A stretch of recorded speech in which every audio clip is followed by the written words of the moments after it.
Je m'appelle Stéphanie Mélion-Renet, je suis sociologue, chercheur sur les identités et les discriminations. Je suis chef de projet audiovisuel pour l'association Amalgame Humanis qui porte la ligne d'écoute Voix Arc-en-Ciel, une ligne d'écoute à destination des populations LGBT en Guadeloupe. Alors moi je me définis comme cisgenre et hétérosexuel. Cisgenre signifie que mon identité sexuelle et mon sexe biologique sont en accord, c'est-à-dire que je suis une femme qui se sent femme.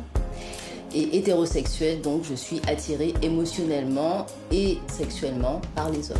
Cisgenre hétérosexuel, donc ce qui est considéré comme la norme. La norme, ce qu'on nous dit hétéronormée.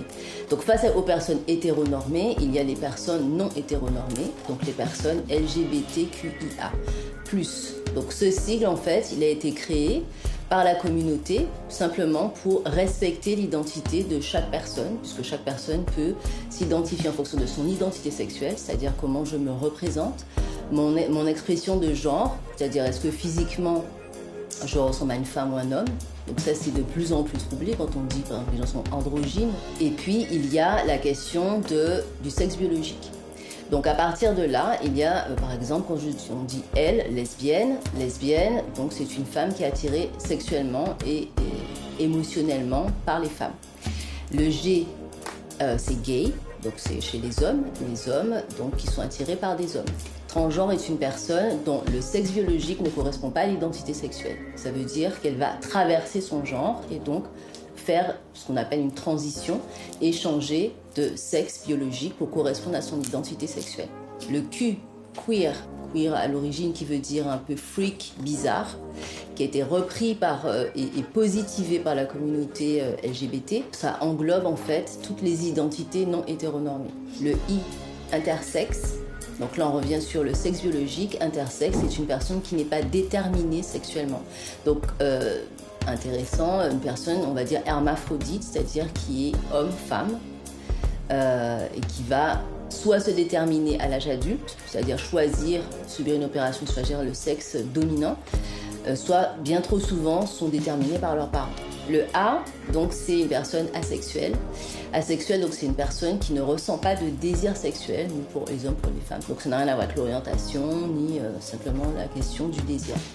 Ensuite, on a le plus parce qu'on a tout un tas de dénominations. On peut dire non-binaire, par exemple. Une personne non-binaire, c'est une personne qui ne se reconnaît pas dans la dualité qui est imposée par la société homme-femme.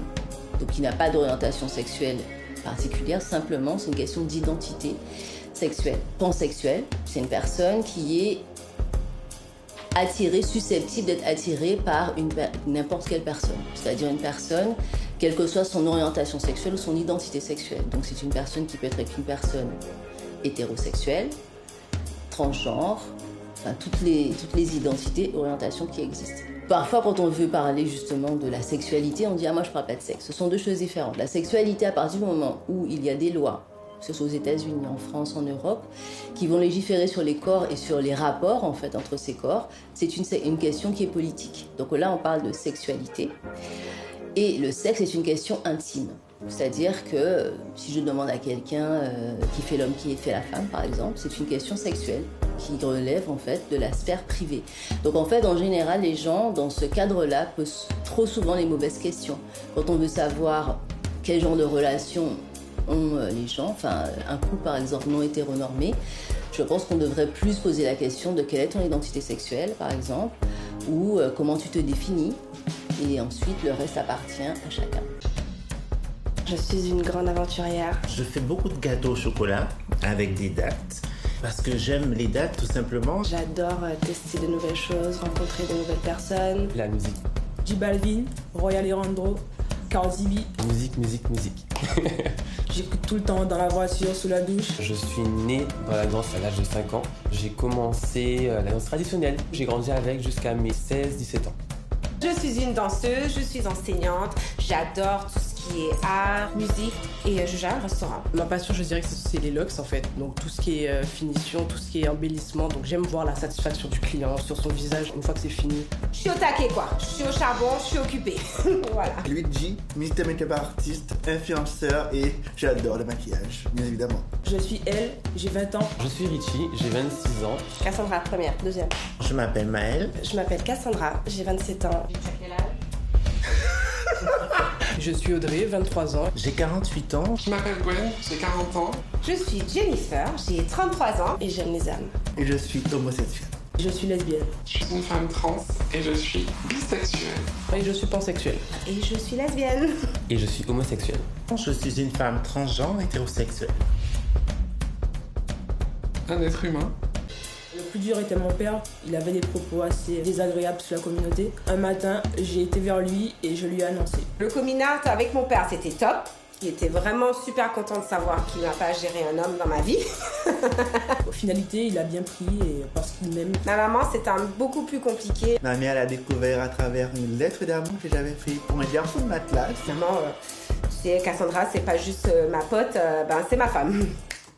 Et là, c'était... Ah, tu joues à do kit. C'est sorti dans le journal. Kamehameha.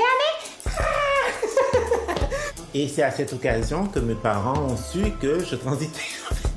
Je pense que c'était tout un processus d'acceptation, de prendre le choc, et puis après, c'est passé. J'ai dû faire 2 coming out. Le premier, je l'ai fait en tant qu'homosexuel.